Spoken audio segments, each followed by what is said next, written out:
Hello, everyone. My name is André Beganski, and I'm a reporter at Decrypt who primarily covers markets and regulation. I want to say thank you on behalf of Halborn and Merkle Science for being here today. With that being said, I'm quite excited to lead this conversation with our speakers today, who I'll be introducing in just a moment. But first, I want to go over a couple of things. Today, we're going to discuss some of the latest developments in smart contract security, private key management, and hot wallet protection. We're also going to dive into some of DeFi's unique challenges, like cross-chain vulnerabilities and the evolving landscape when it comes to money laundering techniques. First, there's a couple other things I want to go through. Our discussion today is going to last 45 minutes, and after that, we'll have a 15-minute portion of Q&A. We'll have a way for you to submit questions as they come up, so please do. Now, with that, let's turn to our speakers. Today from Merkle Science, we have Robert Whitaker, who is Director of Law Enforcement Affairs.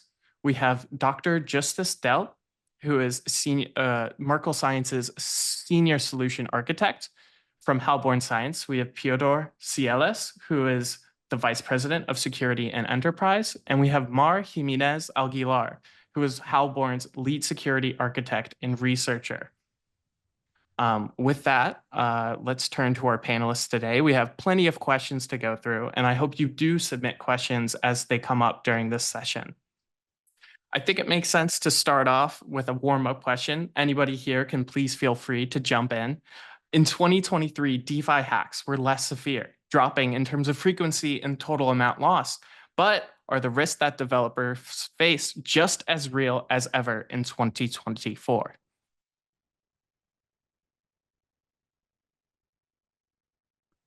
Wow, I don't think anyone wants to answer that. I can start if you guys want. So I've been doing a little bit of research on 2024 also.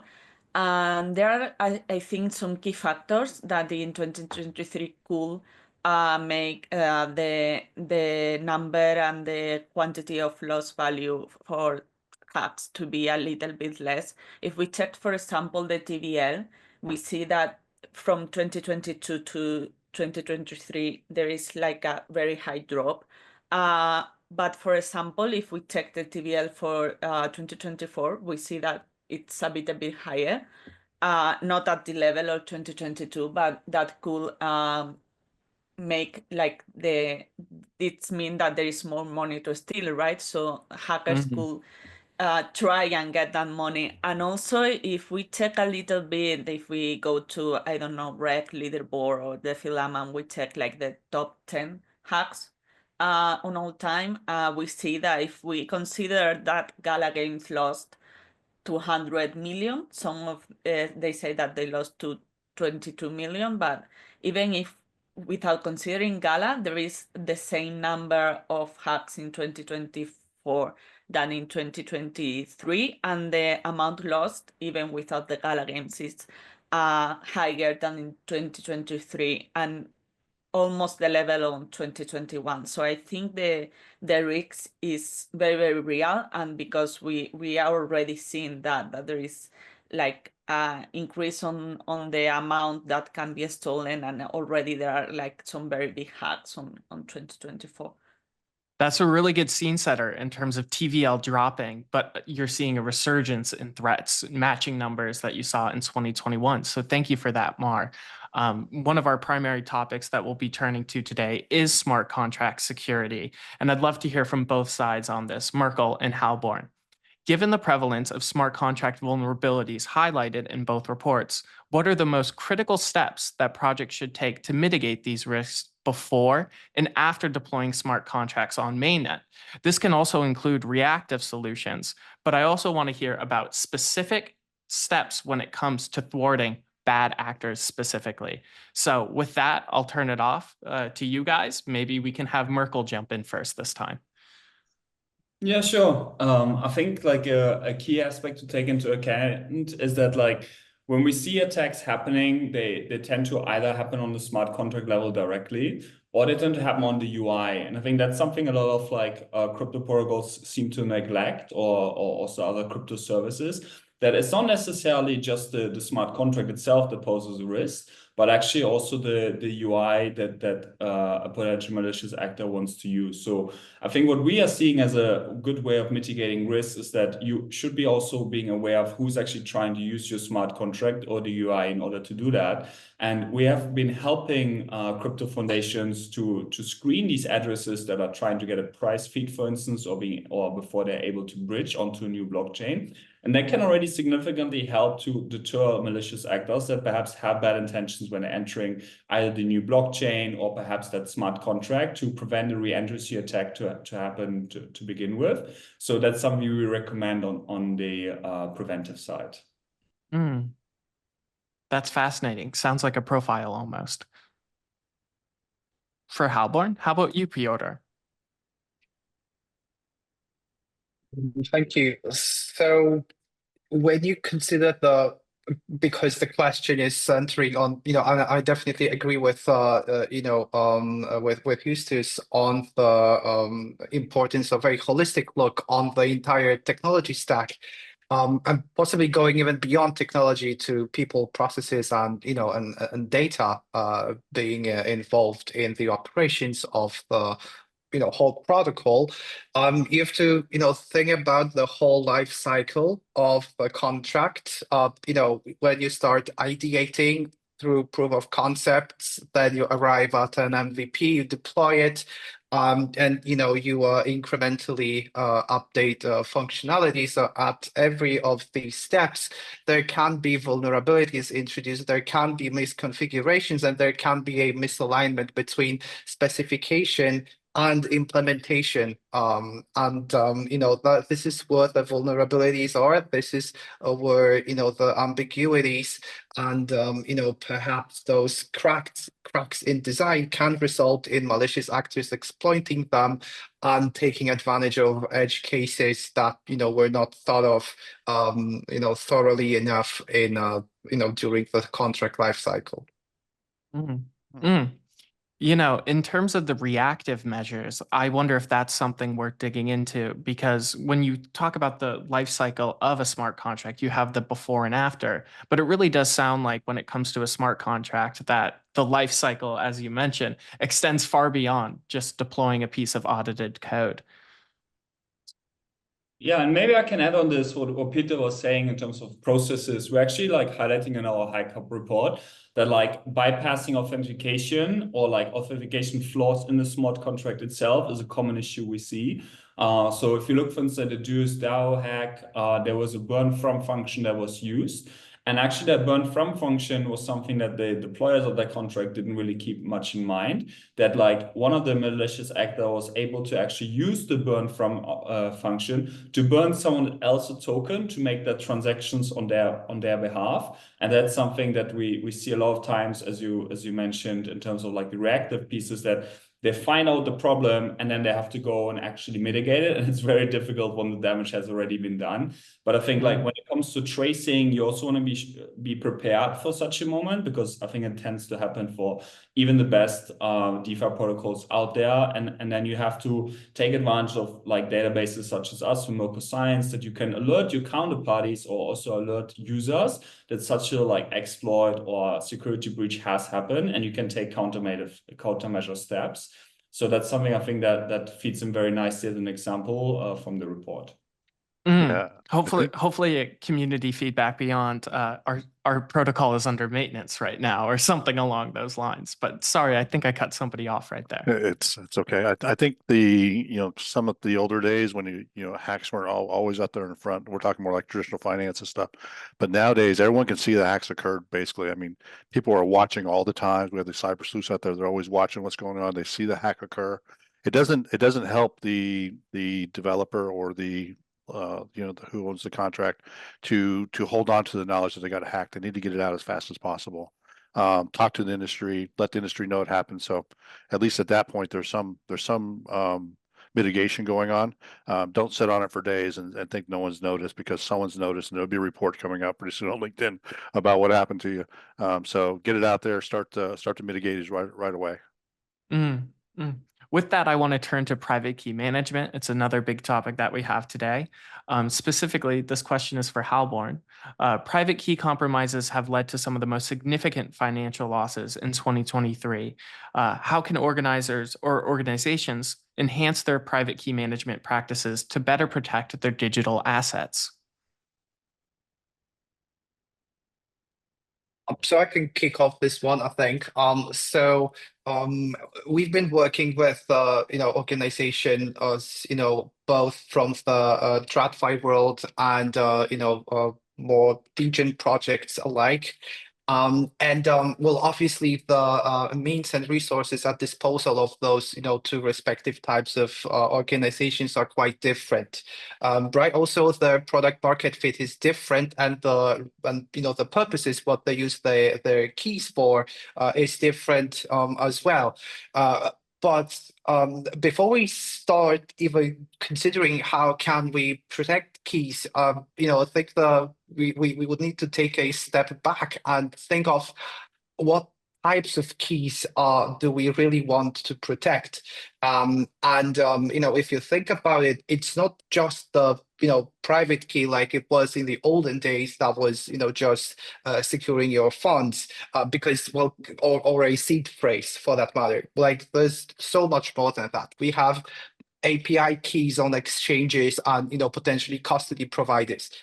We have sharded secrets. Like for example, you can split a private key, putting it simply into multiple shards and store them separately, so that a compromise of a certain number of those shards under a predefined threshold does not lead to a compromise of this cryptographic material. So there are, a couple of things that have to take into consideration, before you even start thinking about, choosing your partner or your technology solution for protecting of your keys. And then there's the concept of hot versus cold versus, quite recently invented warm. So some clever hybrid of these two. What we also heard from our counterparties in the industry is a realistic cold wallet, which is like cold but not exactly.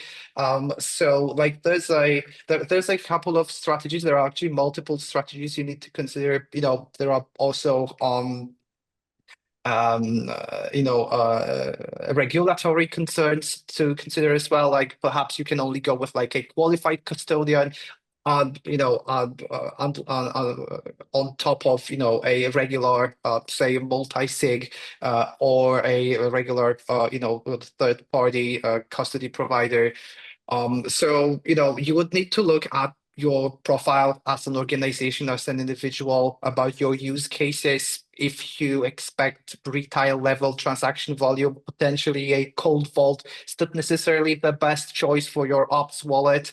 And if you tend to manage multiple wallets, you have to think about sweeping funds from operational wallets to treasuries. So it's a very complex subject and always has to be put in the context of what funds, obviously, you're holding on to, what you're doing with them, and what volume are we talking about. Sure. And, teasing out some statistics from Halborn's report, 21% of the attacked protocols used multi-sig or MPC schemes or wallets. So definitely like a decrease compared to other types of protocols that don't employ that sort of scheme. I want to really drill into the topic of hot wallets, because in both reports, they are a persistent vulnerability that's detailed. When it comes to securing hot wallets, what are some of the most effective strategies that don't really compromise usability that's needed for day-to-day operations? Again, this is for Halborn. Maybe Mar, you could answer this one. Well, I think this answer is very related with the previous one. It will depend on what need do the wallet has. I guess the basic solution is to use any kind of multi-sig, which is very well implemented already in a smart contract, because if you use, for example, a multi-computational scheme that Piotr talked about, that's to divide the key in different shards, that's very computationally expensive. It's not it's not usually very used, because it's very difficult to put it on chain. It's very costly. Another thing that's really good in terms of not compromising usability, especially in Ethereum, because it's an Ethereum request for chain, is the ERC 4337, the abstraction one, which allows the user to use an account like a smart contract. So in a way, the authorization of for that smart contract can be done for other more secure authentication methods. It's more simple for the user, but again, it's depend of the necessity of the protocol, and in a way, a hot wallet is always on chain, so it's always gonna be more vulnerable to attacks. But I think using like a short key, a multi-signature, and especially the account abstraction could be a good solution. Wonderful. Thank you. With that, we're going to turn on to our next topic, which is money laundering prevention in DeFi. This question is specifically for Merkle Science. You guys are experts in this. The Hack Hub report discusses the evolving techniques in crypto laundering. How can DeFi platforms strengthen their defenses against these methods, particularly within the context of regulatory compliance? Yeah, I think it's not great to be pointed out as an expert in money laundering, but I guess someone has to get the job done on trying to prevent that. And yeah, I think something I'd like to highlight as we transition to this question is that I think DeFi and CeFi are becoming increasingly intertwined. We've seen also private keys being stolen from the multi-chain bridge, for instance, as an example. So it's not just only centralized exchanges that have these issues. And when it comes to the sort of money laundering pattern, or modi operandi, as some people refer to, the way criminals operate and try to obfuscate the source of funds, is that somehow there seems to be this impression out there that when you use DEXs, when you bridge funds, that you have a chance of essentially hiding the funds and the origin. And the sort of inception of this technique, I think, is to be rooted in the Lazarus group, which has been known to tremendous efforts being deployed in order to obfuscate the funds by, for instance, the DMM hack. Recently, we saw that they were stolen on Bitcoin, and from Bitcoin, they went to Ethereum. From Ethereum, they went to Tron, and then ultimately, they actually landed in USDT on Tron, to then being moved into some exit nodes or exchanges of financial services. And the defense methods that you can really take here, again, is you have to know when the risk occurs, and you need to know when a risky actor is trying to interact with your platform. And since the US Department of the Treasury published yesterday in April 23 saying it doesn't really matter if a service is decentralized or not, the key obligation, if it has any association with the United States, at least, is that you need to comply with anti-money laundering and counter-terrorist financing guidelines. And the only way you can really do this is by screening and monitoring the transactions and having a look on the pattern. But that doesn't only help with money laundering, or potentially help not helping, but mitigating malicious actors to take advantage of your protocol or dApp, but actually also helps to protect your community, because no one wants to be using a DEX when there's been illicit funds being moved into the pool, and you potentially expose yourself to such a risk. So I think that's our take on it, that yes, money laundering is a real risk. Yes, you need to address it, but it's not necessarily only to fight these malicious actors, but it also helps to protect the community that you're really trying to serve. And I think that's something that has been really underemphasized from a regulatory perspective. But seeing if Robert has anything to add here. Yeah, so I think we have to remember that we need to start with our lowest level employees. They need to understand what the mission is, and what the asset is, and what the money laundering rules are, and how that pertains to them. Then we need to look at the money laundering program you have all together. So build your program based on what you're doing. What is your risk? and what are you working with? So in this case, we're working with digital assets. Build it around digital assets, and then train to it, test to it, and make sure your policies are specific in what you're trying to do. Don't just go out and get a bunch of policies offline and say these work great, this is do it, because you're not really training to it. You're not really attesting to what you're doing. You need to come in and say, we are doing this. We are building our compliance program around this asset or these assets, and we're going to train to it. We're going to make sure our people are fully versed in it. And then on top of that, like I said before, and I hate to beat a broken record, but if something does occur, you need to get it out there. You need to start working on mitigation right away. And you know, that's like the last part of the whole compliance program. What are we going to do to mitigate? How are we going to mitigate after it happens?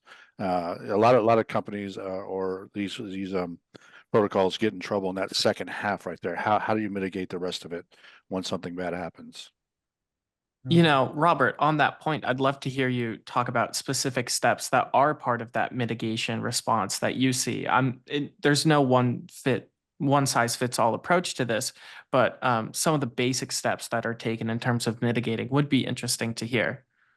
Well, you know, I'm an old time cop, so I think the first thing you got to do is realize it happened, right? Realize it happened. Make sure your transaction monitor is in place. Make sure that your people realize it happened. Be upfront about it. This happened. This is what we're doing to fix it. So you have the fixing part, like how we're going to make sure it's not going to happen again or continue, and then you go out and engage companies like Merkle Science and a handful of others to help you find and trace. The one thing that Justus brought up that was very important is there's a lot of you know, trying to obfuscate the funds and the path of the funds. But you know, companies like Merkle Science have huge databases and a lot of really fine employees that can trace these funds down as they move. And you can almost, if you're fast enough, depending on the threat actor, you can almost determine where they're going to go and beat them to the punch sometimes. It's not all the time, but it does work occasionally. So you know, engage companies that are prepared to help you out and have the expertise to do it. Don't try to keep it in-house if you don't have the expertise. That's a great point, Robert. And Justus, you did mention the Lazarus Group and their use of cross-train bridges. You know, I'd love to get your thoughts on, with the increasing use of cross-train bridges, how companies can ensure secure transactions across different blockchain networks while also preventing these bridges from becoming a conduit for illicit activities. Yeah, it's a really good question. It's kind of like a really like a paradox on its own, because I think as the blockchain ecosystem is becoming more and more interconnected, we see Polygon working on the AG layer, we see Polkadot and its core mission trying to make the blockchain more interoperable. We see optimism with super chains. Everyone is trying to make the ecosystem basically as interconnected as possible, because ultimately it makes the user experience better. It helps like increase liquidity across blockchains. Which again helps to provide better prices, stronger, like less slippage, everything that we really want. But at the same time, when you have this like network of bridges facilitating actors to move seamlessly, one of the problems is that as you move to a new blockchain, you basically get a new pair of shoes that don't have any traces from your past life on the other blockchain. And I think that's an opportunity, if I may say so, that illicit actors trying to take advantage of. So the best strategy here really that we see and advise crypto protocols of is that you should have some checks and balances in place in the bridge, just like at any like good nightclub. You want to have a bouncer in front to make sure the bad people stay out, right? So we all can have a great party together. And I think that's kind of the same mentality we should deploy when it comes to cross-chain bridges, especially as it's not only the bad actors potentially getting into the ecosystem, but they might even potentially rob the bridge like directly. They're talking about so-called honeypot bridges, right? When you have like multi-chain as an example, a chain where the chain is basically a custodian and receiving the funds on the one side of the bridge and minting onto the other one. That's like a big honeypot sitting there waiting to be hacked and being exploited. And I think that's kind of my answer on this question, that we really have to balance the two worlds. And I think putting a transaction monitoring tool in place that can check the addresses history before allowing them to bridge or to interact with the bridge in the first place is the way to go. Justus, I love this analogy of a bouncer waiting out in front of a club.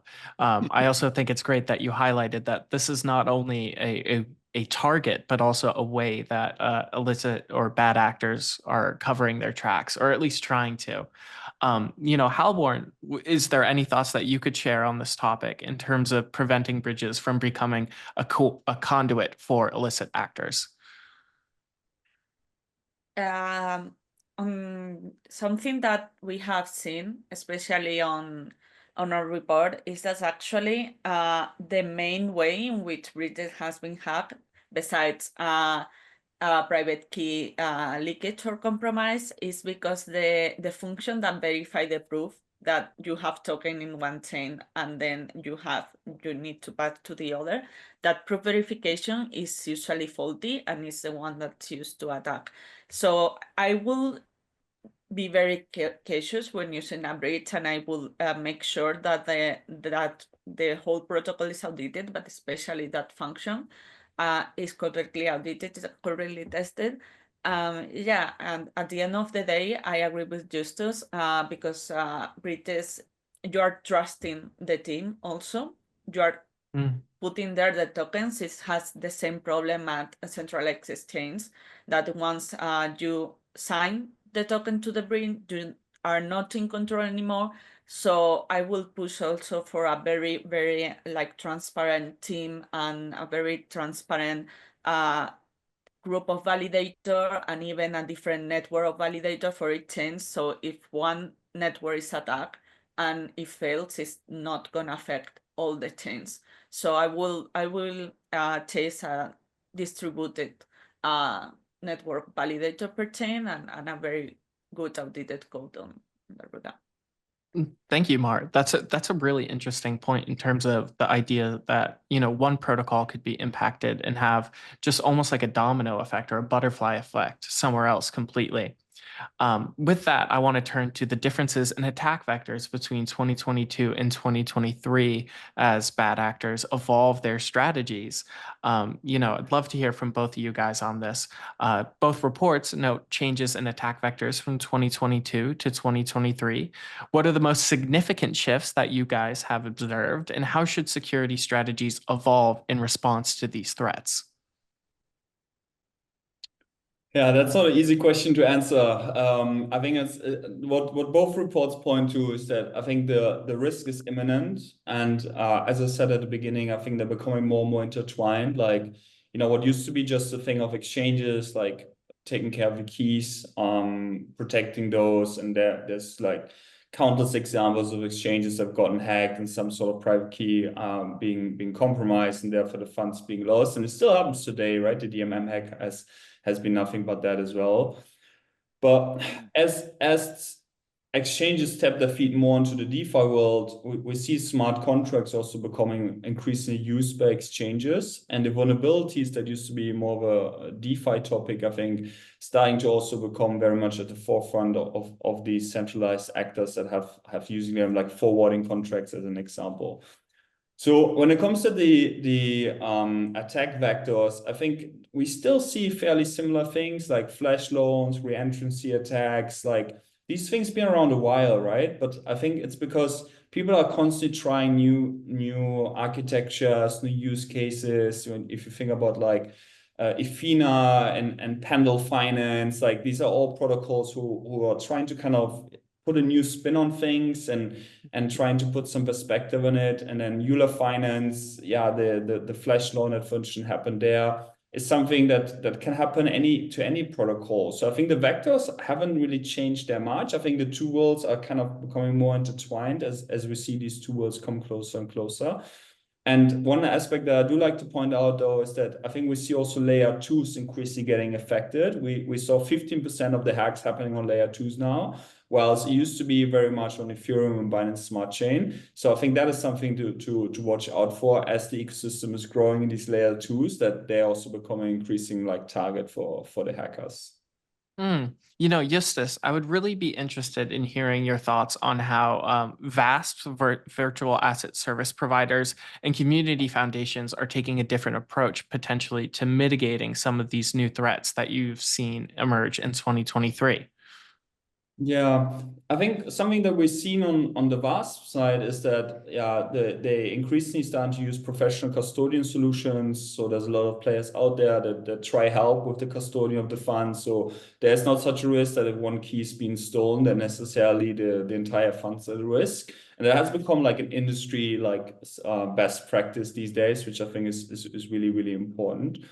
And then on the community side, I think there's been an increasing push to protect your community from malicious actors and potential threat actors entering the ecosystem. So we, Merkle Science, work with a bunch of like top 20 blockchain protocols, and the community has actively approached us saying, hey, we want to get rid of the scammers.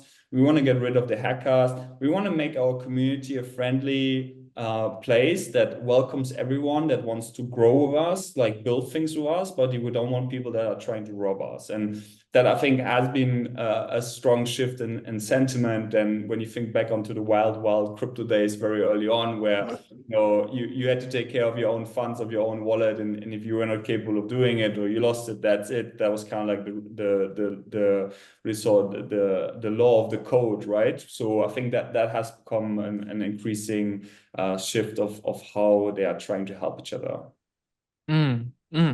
I'd be curious to get either of your guys' thoughts on this, but when you look at, networks from the development perspective, I often talk to people who are saying that, EVM compatible chains really are almost the elephant in the room, that if you want to get a development job in Web3, you're sort of pushed in the direction of Solidity just because it has such a large presence.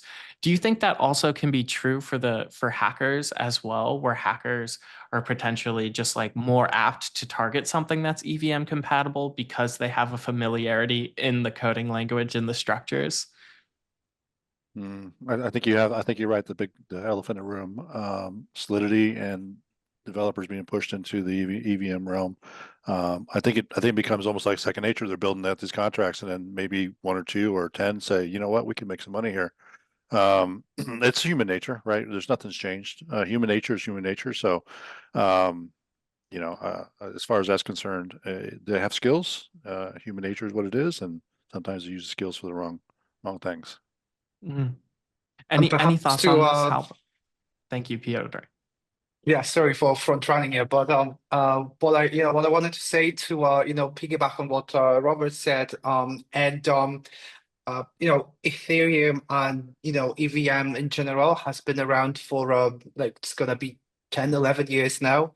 It's been a few years. The ecosystem is definitely more mature than any of its competitors, for the lack of better word. There are also specifics of the EVM and the Solidity language, and indeed, block explorers who allow developers to publish the source code of their contracts to what basically is called verify them. So it's a double-edged sword, because on one hand, you can open source, because that's effectively what it is. You can open source your code to security researchers, to your community, to Justus's point, and to all the blockchain maxis code is law. Therefore, everyone's an attorney now, and everyone can read the legal contract and understand it, and benefit from it or suffer at it. And this is equally true for bad actors, obviously, who try to benefit at others' expense. Now, for other blockchains, other smart contract platforms, let's just say Solana, Aptos, to name a few. Not talking about Ethereum layer 2s, which is also the EVM extended family, and relies on the same or very similar technological stack. Like if you consider those other chains, they use a different architecture, they use different programming languages, and block explorers, they don't provide such functionality. Also, the tooling available on the market is definitely not as extensive and rich in functionality as it is for EVM and friends, and therefore because it's it's more difficult to build, it's obviously more difficult to hack, because first of all, you can't see the code. You have to, employ reverse engineering techniques. And even if you do have access to the code, because the language is perhaps, coming from the embedded systems or, systems engineering world, talking about Golang, talking about Rust, or C, those are languages who are, generally considered, difficult, or definitely lower level than Solidity. And so, they're more difficult to read, they're more difficult to write. And so it might be, also equally true for attackers. But again, if we refer to the top, I think even top 5 hacks, we will find a Solana project hacked for 9 figures actually. But if you look at at statistics, definitely EVM is leading the charge, unfortunately, in both number and amount being compromised. So there's the technology aspect and the tooling aspect to the potentially to the attractiveness of a particular chain technology to attackers as well. That is so fascinating to see that sort of parallel there. And Piotr, you mentioned something along the lines of like code is law. And I think this was something that was huge within the sort of DeFi space. And, tying it back to what Justus was saying, like the idea that like people are taking a more community-centric approach, or communities are getting proactive per se, sort of saying that like, yes, code is law, but our users are also important, I think is a really interesting shift there. I think I want to take a turn in the conversation and really just focus on proactive strategies and transaction monitoring for a second, because obviously like this is a huge part of how communities can protect their users. Would love to hear from both of you guys on this, but given the evolving nature of threats in the DeFi space, how important is continuous monitoring post-deployment, and what should regular security audits play, or what role, should regular security audits play in maintaining the integrity of DeFi platforms? Yeah, maybe I can start. I think continuous monitoring is something that is almost like having an insurance. Think about it like if you buy a car, like you hope nothing will break, right? You hope you're gonna have a great time driving around, have a lot of fun, go see some movies. You don't want to have to worry. And having that continuous monitoring is basically a way of guaranteeing this. I think the best example I can think of is that we saw TorSwap being used by the FTF hacker, and one of the problems, they didn't have such an insurance in place. The protocol, so what happened is that they were forced by law enforcement to stop their platform for 4 days. And if you have continuous monitoring in place, or you have some solution in place that helps you like detect when the risk happens, or when a malicious actor has been exploiting the platform or entering it, whatever it might be, then you have that insurance in place, and you can at least like immediately work with whether that might be like your community, or maybe also some public agencies to try address that threat and that sort of like insurance aspect of it, to be able to have a measure in place and be able to take the next steps. The biggest problem is that you find yourself scratching the back of your head and not really knowing what to do when the car's broken down and there's no mechanic around to fix it, right? Yeah, I'm just gonna add to that real quick, if you don't mind. I think Yeah. to add to that, it's about the data in the back end of your transaction monitoring software. If you get a provider that has a limited set of data, you're not getting the full truth all the time. You're only getting part of it. Make sure you're getting a provider that has good data and is able to attribute data very fast and bring it to the forefront before you end up in, say, a sanctions violation somewhere, where the deal is done already, and 4 days later you find out that there was a sanctioned activity. So make sure the data is up to date and it's the best you can get. Very, very good point there. And Justus, again, with the metaphors over here, talking about cars and taking those for a ride. I really appreciate that. And you talk about scratching the back of your head. As a reporter, it's the same exact sort of situation where you see it all play out in real time on Twitter in different block explorers. And you really are just trying to, I can appreciate that panic, that scramble is what I'm trying to say here. With that, before we get to our Q&A, and make sure to drop those questions below, would love to hear from each of our wonderful speakers today. Thank you for taking time again on your general outlook when it comes to the threats that protocols and virtual asset service providers will continue to face in the years ahead. Well, I'll go first because mine's more simplistic than Justus. He's kind of the scientist here, but I'm gonna go with what we've already known. So we see how sophisticated they've become. 10 years ago, when I got into the crypto, just the Bitcoin space, it was very basic, right? Hide your keys. You got the keys. Everything's good. You're all fine. Hot and cold. That was basically all we knew. As we moved forward through the years, we ran into DeFi, we ran into EVM, we ran into all kinds of different things along the blockchains and how things work, and now things become much more complicated. So you don't so look at the threats today and mitigate the best you can, but try to stay a step ahead as well because the next evolution is coming. It's always coming. So looking down the path is just as important as looking behind you. Yeah. And maybe just adding on to Robert's point, I think speed has become like lightning fast. I mean, with Ethereum also having lowered the transaction fees now, I think people can be like on top of the line and get their transaction confirmed really, really quickly. And I think something that's also really difficult when it comes to challenging is you want to like maintain the crypto ethos on like, a lot of people that join cryptos because they perhaps don't like working with the bank or perhaps they cannot get a bank account.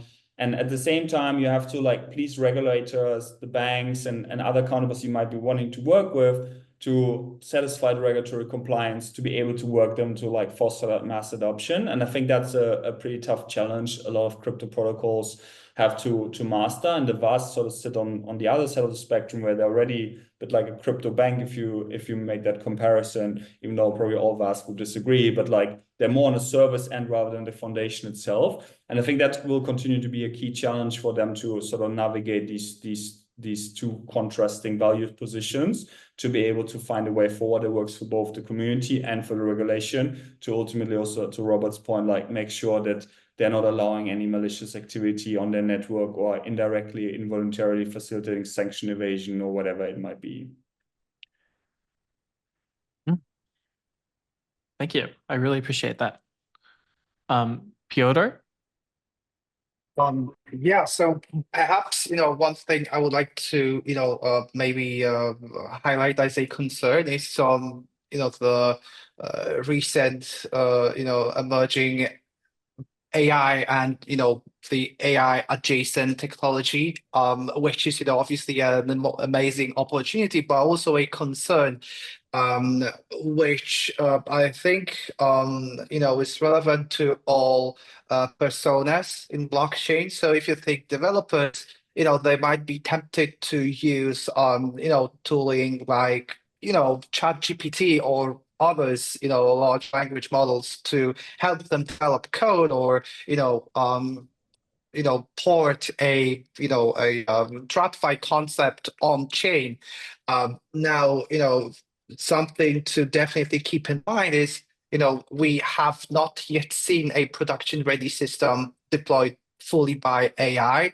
And when you're being working under the pressure of time, it's very easy to outsource some of the more tedious work to your automated little helper, which may be very convincing but may not be equally correct in what it's producing. And similarly for the attackers, now we know the dangers of deepfakes. We know the dangers of bot activity. Now because it's easy to automate bot activity. Now with the use of AI, it's much easier to spin up, say clones of this bot, or to even have AI adapt those bots to changing conditions, because then again you're adapting an existing design, you're not creating anything new. And also, for social engineering attacks, deepfakes, and software, modulating your voice, or pretending to be a representative of your favorite centralized exchange or custodian. An attacker can easily, try and get the security questions from you, or the details that it needs to access your accounts and potentially steal your assets. So we'll definitely be mindful of the opportunities and the challenges that we are now facing thanks to AI and and the LLMs. Piotr, I really appreciate that. Like this idea that the stakes are much higher for a developer using a tool like ChatGPT than an attacker. It's fascinating, really. Mar, any thoughts on the general outlook? But they haven't left me like a lot to say. But I also wanted to point out a couple of things. First, I think that in the future, because we have seen that, as Robert said, people, smart contracts are more complex, and also we have seen an increase on protocols that are taking security very seriously and are audited. I think often attack vectors are gonna increase a lot. We have seen that in the last year there is a spike of traditional attack vector in Web2, like compromise of the application or phishing attacks, and especially those compromised private key that are usually obtained by attacking where the key is stored by traditional means. Also, I wanted to highlight the importance of a continuous auditing process, and that's not only when you put something new, but also going backwards.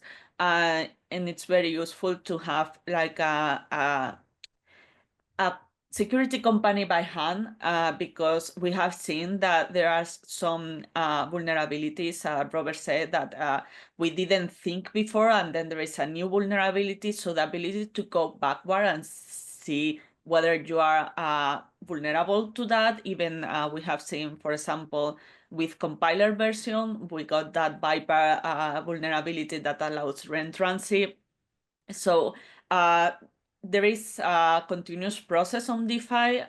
You need to not only audit and control forward, but also backwards. And another thing that I wanted to highlight, that in this last one, even though there are new and more sophisticated attack vectors, we still see a lot of very basic reentrancy attacks that deal a huge damage. Right. So we need to keep in mind even those that there nobody's using this anymore. No, you still need to be mindful of those very, very simple attacks and all attacks, because it can deal a lot of damage still. Sure. And with that, we are right on schedule for our Q&A portion of this webinar today.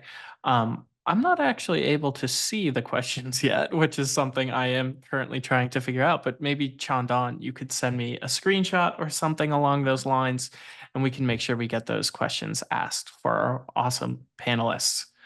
I do see them, André, like under the. Oh, you do? Okay, so maybe you guys can see them and I can't. With that, I would imagine you can take the questions that you guys are interested in. Yeah, sure. There's one for Robert. I don't know, Robert, do you want me to read it out to you, or can you see it? Someone's asking, I'd like to ask Robert, what has been one of the most prominent challenges he keeps encountering with the regulatory side and relationship collaborations? Thanks. That's from Vera. Robert, you are on mute, by the way.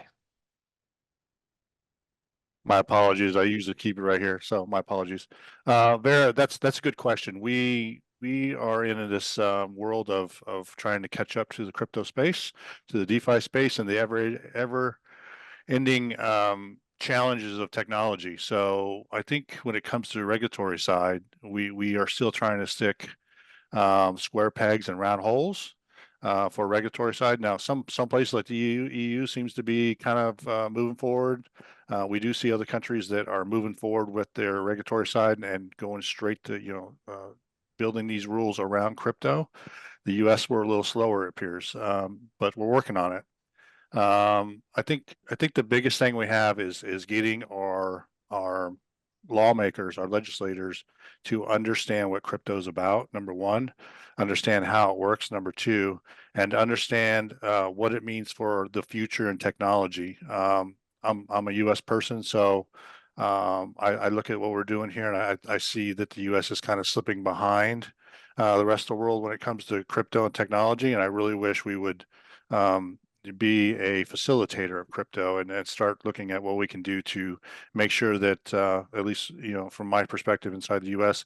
we're a major player in crypto, not someone who looks at crypto like very skeptical and that it's always used for illicit activities, because that's just not the case. So thank you for the question, but I think that's probably our biggest challenge, is getting our legislators to understand the technology and stop trying to put round holes and square pegs and that kind of stuff. Yeah. Do you want me to continue, André? Yeah, that would be great. I still can't see the question, so I apologize for that. No But problem. There's one from Guimar. I hope I said that correctly. I'd like to know their views on how a good regulation would look like for DeFi. Like, what are their main issues should be focused by policymakers? Maybe I can just say like one thing on this. I think it's very complex. I don't think any of us have the full answer, but there's a publication referred to earlier by the Department of Treasury in April last year that kind of lays out the regulatory view of the US, at least on what the obligations are for anyone that uses smart contracts and how they see the difference between centralized and decentralized. It's pretty dense, pretty thick to read, but it does provide a very sort of good repertoire on all the past cases that have been worked and what the stance of the different regulatory bodies have been depending on that case. So I do recommend that, but opening up to the floor if anyone else has anything else to add. Also, if you are based on the EU, anyone in Europe, there is a new law in Europe called MiCA, which is a market in crypto assets regulation that is also trying to institute a regulation for DeFi in the European market. I do have an audience question from a Twitter user named Dolar, and I think this is ripe for Merkle Science and Halborn to both answer. It covers a little bit what we talked about earlier, but the question is, how is AI being utilized in the Web3 industry to enhance user experiences? I guess this can also go in terms of threat prevention and threat detection. So, from my perspective, which is, limited in the AI space, I use it, and, it's rather kind of cool actually. But right now, I think from the AI perspective and in our transaction monitoring, I think the biggest use we can get is through like auto tracing, helping out compliance departments and law enforcement look at what the end is and not have to go through all these intermediate steps to trace out. I think that's one of the big things we're looking at, how we can use it in there. Also AI to look at the data, make big data, make conclusions out of big data, because the data sets and what we do are very, very large. So, there's room there to be used against the data. So I think right now that's probably what we're limited to, but as we go forward and we start learning more about AI and its capabilities and it becomes more capable altogether, probably be a lot more uses that we'll come up with. Yeah, I find the pattern recognition part of what an illicit actor is doing, that just by their actions on chain, you can get a sense of who they are.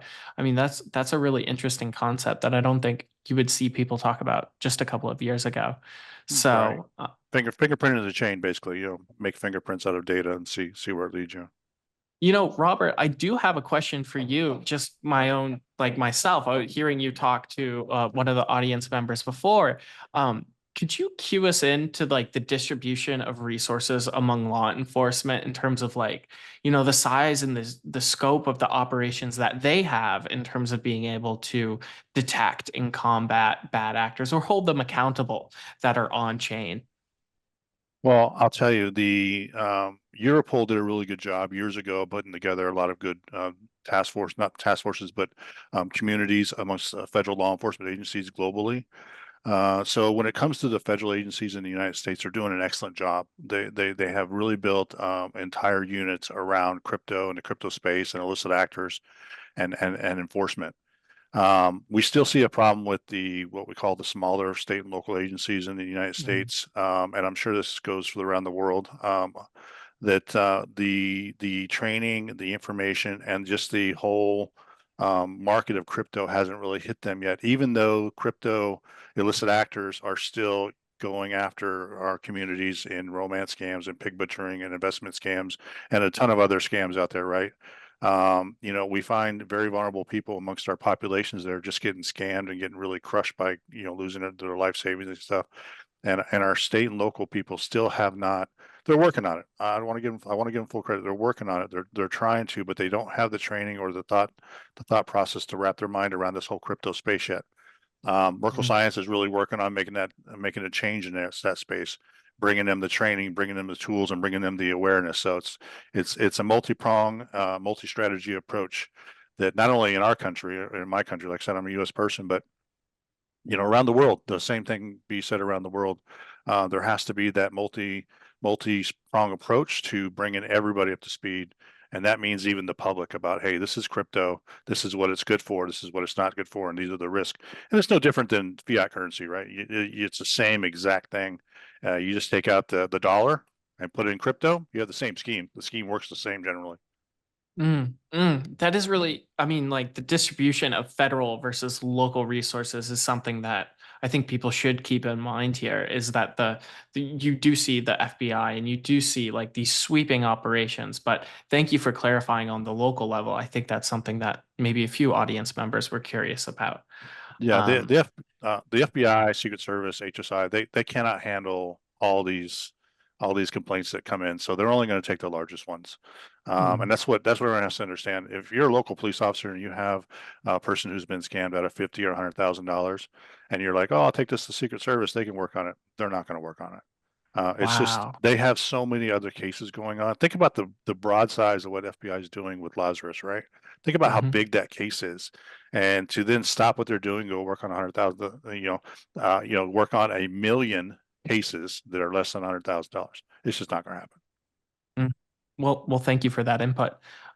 You know, I'll leave it to the floor. We're approaching the end of our session today, and I just want to say, you know, thank you on behalf of myself and Decrypt and Halborn and Merkle Science for everybody tuning in today. You know, you guys will receive an email at the end of this session with links to different reports that Halborn and Merkle Science have published. We're also going to include a feedback form that we encourage all of you to fill out. But you know, this was an excellent webinar today, guys, and I really appreciate just like your expertise oozing out of my screen right now in terms of these different sort of topics and really how like it changes day by day. I find that to be like one of the most refreshing parts about crypto myself, but I also think from your perspective, it makes for a really difficult job. So thank you. With that, I'm gonna end the panel a little bit early, unless anybody wants to share some parting wisdom for our audience members. I just had one aspect to Robert. There's a webpage called www.ic3.gov. Anyone can make a report of any sort of like crypto crime related activities to law enforcement as well directly. So if anyone like does spot anything, I know there's a lot of very active members out there in the community looking at transactions, you know, alerting people if something like a shady is going on. So you do have that opportunity to also sort of take that one step further if you like to, beyond reporting it to maybe Etherscan. So just wanted to put that out there because I wasn't aware that that's publicly available. But yeah, that page is running and anyone can go to it and make a report. Yep. Well, thank you. Thank you, Justus. Okay, guys. Well, that concludes our webinar for today. We'll be back with another great chat soon, I'm sure. Thank you guys both again. You know, Justus, Mar, Piotr, and Robert. Really appreciated your expertise here. And hopefully the audience did as well. So with that, I think we're coming to a close. So thank you everyone for tuning in. Really appreciate it. Thanks, André. Thank you, everybody. Have a wonderful day, evening, wherever you are. Thank you. Exactly. Thank you.